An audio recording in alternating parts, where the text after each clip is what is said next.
2 பேதுரு 1ஆம் அதிகாரம் 13ஆம் வசனம் இப்படி சொல்லுகிறது, நம்முடைய கர்த்தராகிய இயேசு கிறிஸ்து எனக்கு அறிவித்தபடி நான் என் கூடாரத்தை விட்டு போவது சீக்கிரத்தில் நேரிடும் என்று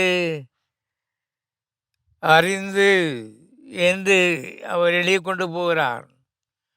இது ஒரு முதிர் வயதிலுள்ள மனிதனுடைய வார்த்தை என்பதை முதலாவது நாம் புரிந்து கொள்ள வேண்டும். ஆகவே இந்த உலகத்தை விட்டு அவர்கள் தீவிரமாய்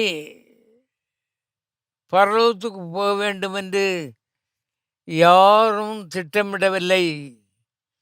எல்லாரும் எல்லா பிரச்சனையின் மத்தியிலும் இந்த பூலோகத்திலே இருந்து மேக்சிமம் அதிகப்படியான நாட்கள் இருந்து கர்த்தருக்காக பிரயோஜனப்பட வேண்டும் என்ற திட்டத்தோடு இருந்திருக்கிறார்கள் என்பது நமக்கு விளங்குகிறது.